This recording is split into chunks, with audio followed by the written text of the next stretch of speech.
This is Culmina Fund. Resist, Persist, and Reimagine. a new era for African women's political power. Welcome to Season 2 of Culmina Fund's podcast, Resist, Persist, and Reimagine. a new era for African women's political power.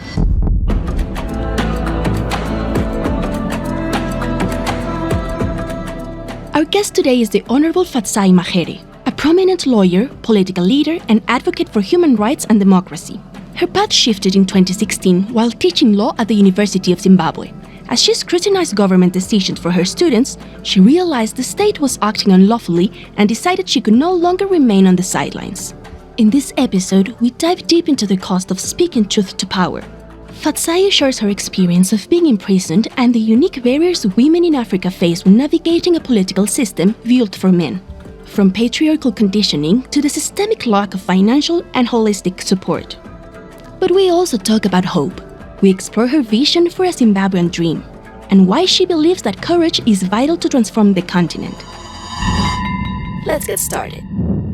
It's my honor to introduce the Honorable Fadzayi Mahere, former spokesperson of the main opposition and the former Member of Parliament of Mount Pleasant constituency, Zimbabwe. Welcome. Thank you very much. It's such a pleasure to be here. We are honored by your presence. Thank you. And I'd open the floor for you to also add in further information about who you are. I think the most important thing is that I'm an engaged citizen who has a deep love for Zimbabwe. I'm also an Africa development enthusiast, meaning that I'm always curious about how the lot of the common person on the continent can be improved. And obviously I practice as a lawyer, so I see a lot of things in our daily lives through the lens of rights, obligations, constitutionalism, the rule of law. I believe that those are such important foundations upon which nationhood, community, even family should be built. Awesome. This has really started on a high, so we have to maintain the standard. But I'm interested to learn more about what really inspired your journey into politics and also activism.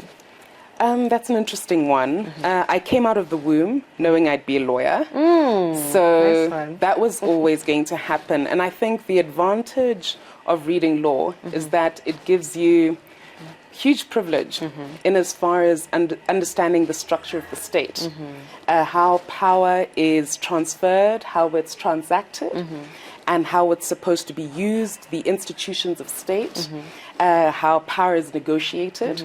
The law will give you that view. But translating the letter of the law or the Constitution into true political action for me started around 2016. When I was frustrated with the conduct of the government.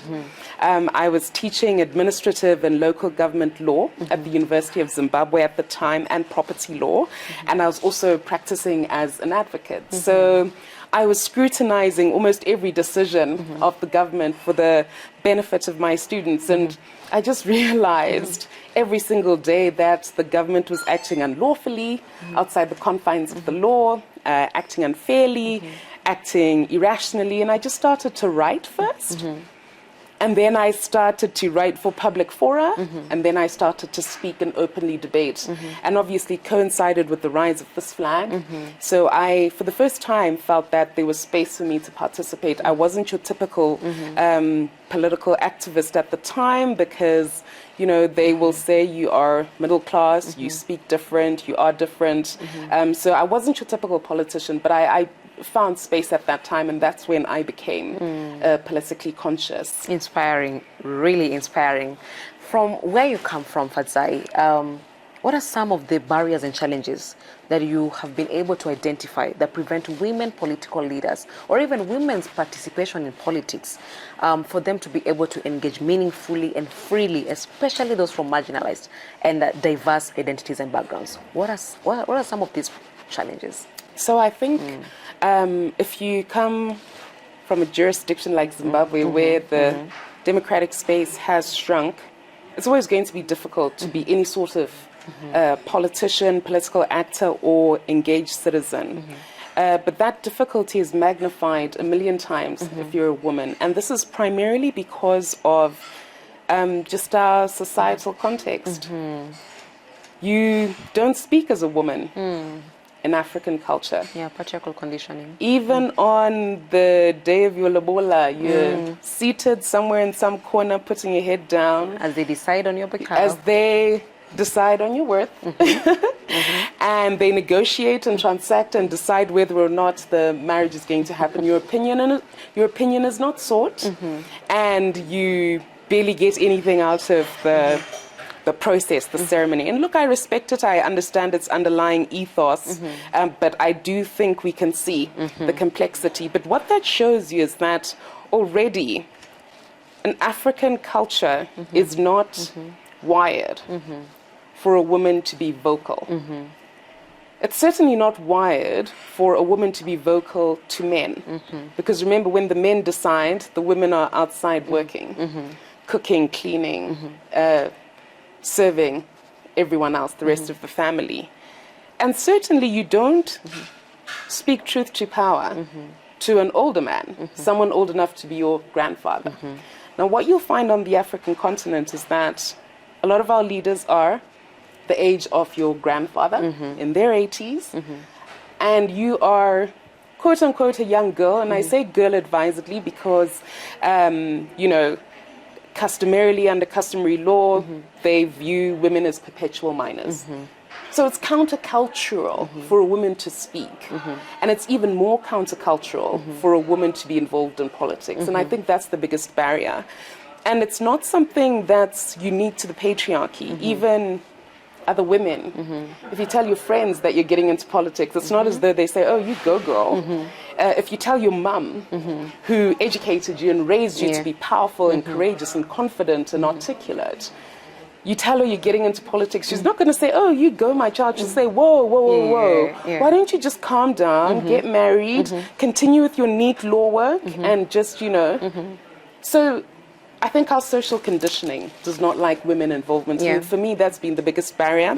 But tied to that, obviously, is if power is negotiated through violence in your context, it's always going to be more difficult to be a woman.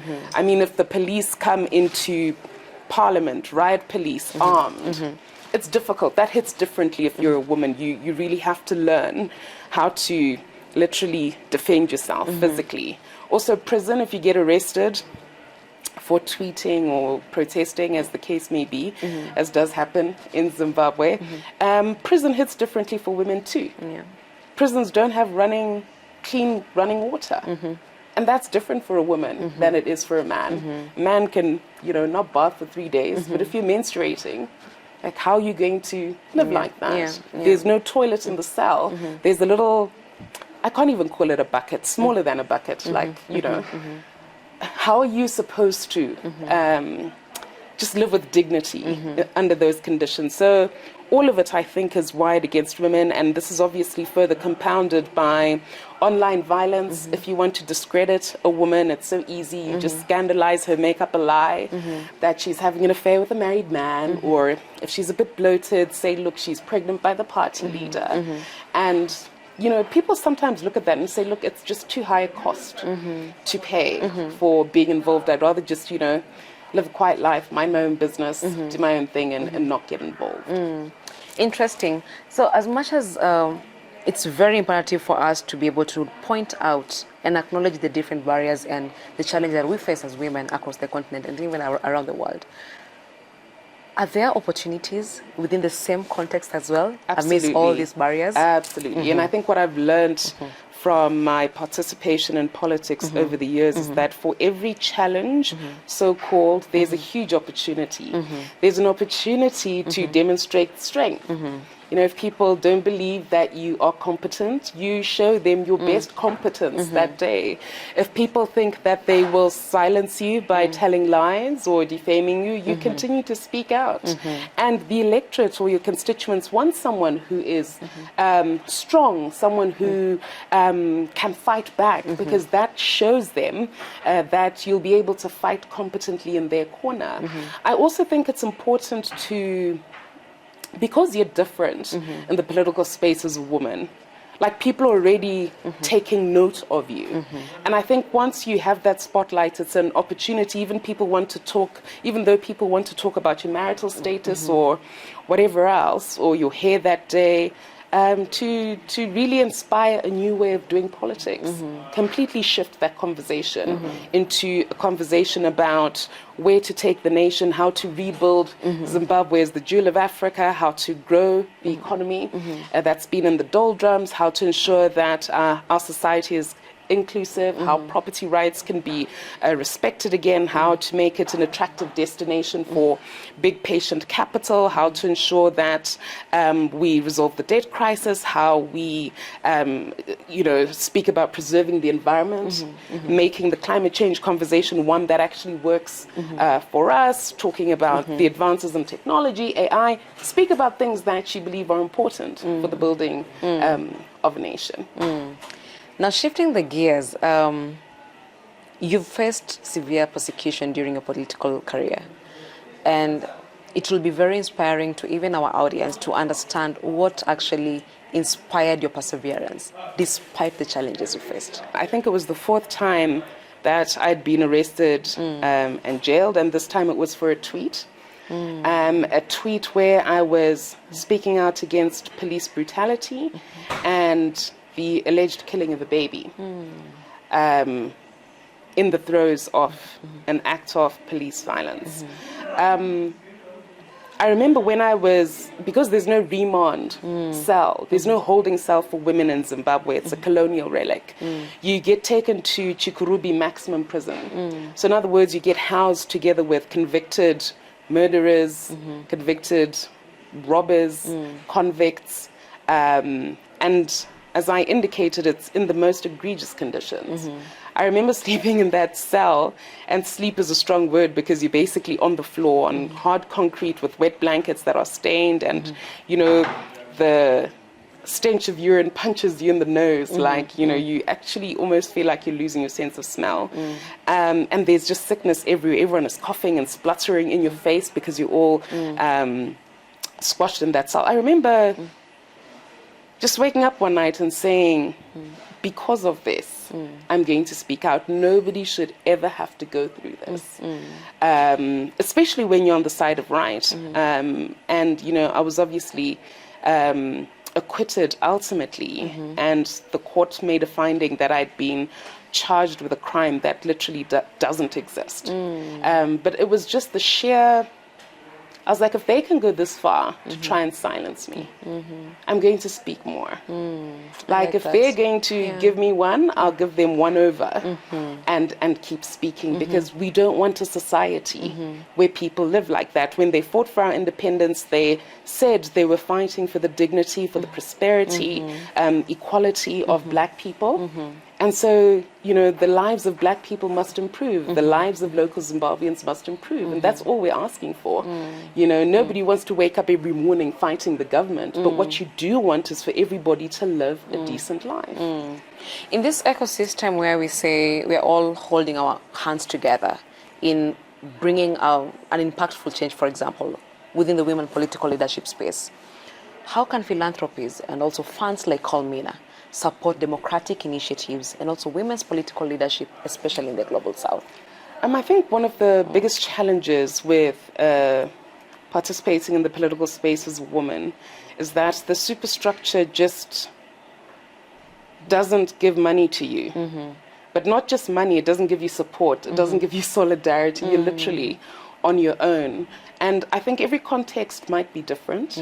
There are different rules and different jurisdictions around political party financing, and I do think, some funders look at the need to be neutral, but I do think honest conversations need to be had, especially where we look at a spring where a competent potential leader has come up, to literally go and meet her and identify how you can fertilize and assist her path to power.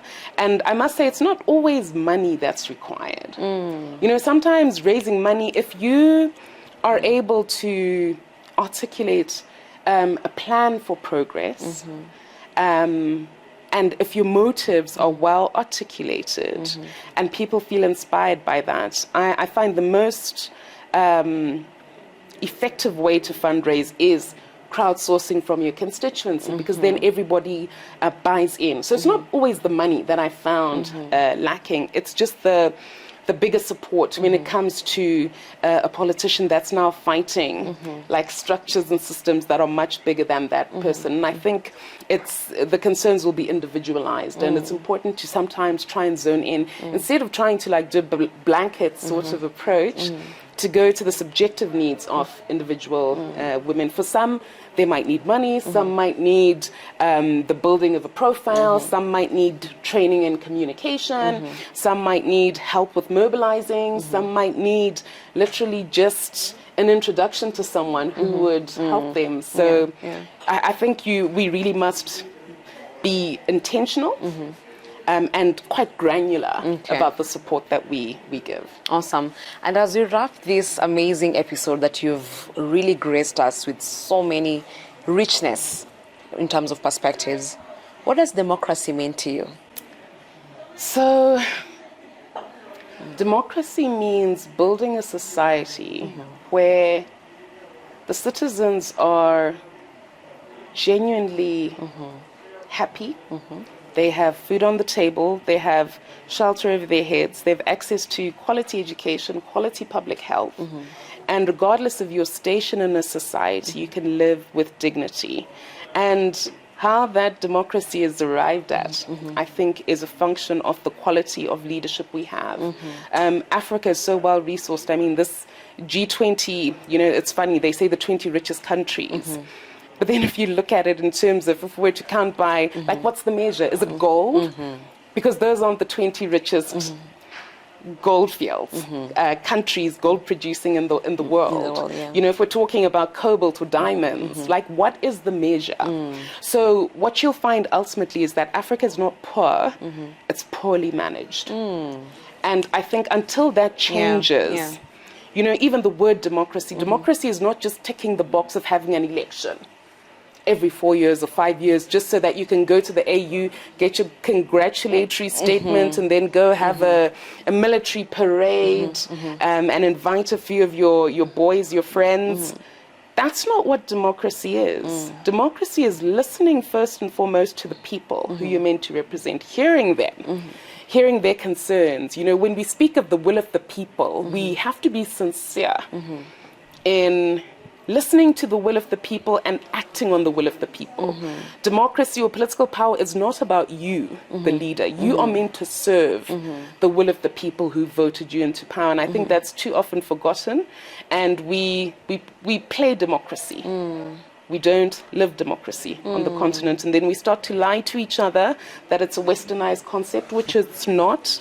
You know, if you look at the way a lot of African leaders lead, there's zero Ubuntu in there. Like, let's take the word democracy out then. If you think it's English, let's use Ubuntu. Ubuntu instead, What kind of Ubuntu is killing your own citizens, abducting people, gendered violence, you know, spitting on people, insulting people, stealing, corruption in the multi-billions for populations that can't even afford antiretroviral drugs. And I go for paracetamol in hospitals. The roads are falling apart. There's load shedding left, right, and center. Even access to clean potable water is just, you know, a luxury. You can't have that. That's not Ubuntu. Ubuntu is about the collective. It's not about individuals serving themselves. So I think if we go back to that core, then we can start talking about, you know, the democratic dividend, or, you know, a lived reality where everyone feels like democracy is working for me. If you are given a magic wand and someone says, what's the one key thing you'd want to change in the women's political space, what would that be? There are a million things. One. But if I'm to change one thing, and I've got a magic wand, right? I would take away women's fear and replace it with courage. That's the one thing I would do. I feel like courage will take you everywhere you need to go. Courage will make you start very difficult conversations. Courage will make you think outside the box. Courage will help you to imagine a different reality. Courage will help you to speak to truth, to power, no matter how big and daunting it is. Courage will make you act even when you're afraid. Courage will mean that you're not just hiding in your own space and doing, what's best for you, but you're looking out for other people. Courage will give you the words to express the idea of a transformed society that's different. Courage will help you articulate a Zimbabwean dream that's different from the nightmare we currently live. Interesting. There is the Zimbabwean dream. So there is the African dream. Absolutely. The same way we had about the American dream, Absolutely. there's also the African dream. It's there, and we all know what it is. And the reason why, it doesn't matter if you're speaking to citizens or politicians from Tanzania, from Kenya, from Uganda, from Nigeria, from South Africa, we're saying the same thing. Same thing. It's like those who rule over us have the same book. And the choreography, they're all doing the same dance. I keep arguing that Africa, indeed, it may be a country. Africa is definitely a country. And these borders are false. They're they're artificial. We really are one people. I wouldn't even say one country, because country is not even an African way of looking at it. We're one people. And I say that because, we can be in America, we can be in the United Kingdom, we can be in Europe, we could be in South Africa. We are still, once you see an African, you're able to click happens immediately, and you know the right thing, you know how to relate, you know what good manners are. I mean, I could be speaking to someone or interacting with someone who's East African, North African, West African, different, languages sometimes, but we all know what respect means. Exactly. Yeah. When I say to them, you do not back chat to your father or to an older man, we all know what the deal is. Yes, when we say a woman has no voice culturally, we know what that means. Exactly. When we say that, being with the wrong partner can completely derail your life, we all know what that means. When we speak of extended family and black tax and, the need for community, the collective, even if I say Ubuntu, Ubuntu is not even Shona. There's a Shona word for it, but if you say Ubuntu, I know exactly when you say what we're talking in about. Swahili, I know when you say Ubuntu, there you go. It's the same. It's all the same. Same concept. It's all the same. And so, the African dream. And the African dream really, it has to be one where we reduce the inequality. You can't have a situation where the president of a country has 10 different motorcades, a Range Rover limousine, and yet there's no bus system in the country. People can barely have 3 meals a day. Pregnant women are dying of things that can be fixed with ease and things that were resolved in the 80s, where we don't have electricity to just do the basics, to just power our factories, our classrooms, our homes, where just the basics, and of course the world is changing. We are moving into an AI world where the conversations center around climate change and all of that. But I think Africa must make sure that we're not swept up in conversations that have no direct correlation to the quality of life of the majority of our populations. And so even if we're having a conversation about climate, let's look at how floods are affecting our own communities, how rain patterns are shifting. Let's talk about, if it's AI, let's ensure that we have electricity for everyone in every rural area, so that, you can't say AI to a young child who doesn't have electricity, who cooks over a fire, who's never seen a computer in their life. You're having very different conversations. Very true. And so obviously there's an opportunity for us to leapfrog developmentally, but what that will require as well is that we just fix the basics. The basics. Exactly. Thank you so much. It's a pleasure. It's been an amazing, amazing time with you, Fadzayi, and I can't wait to see what's cooking beyond G20, beyond this space. Thank you so much. How do you say thank you? How do you say thank you in Shona? Maitabasa. Maitabasa. Yes. So in Swahili we say asante sana. Asante sana, we know. Arabic we say shukran. Shukran, yeah. In Xhosa Zulu we say siyabonga. Siyabonga. Siyabonga is also Ndebele. Or ngiyabonga as well. Oh, ngiyabonga. Yeah. Interesting. So, thank you so much.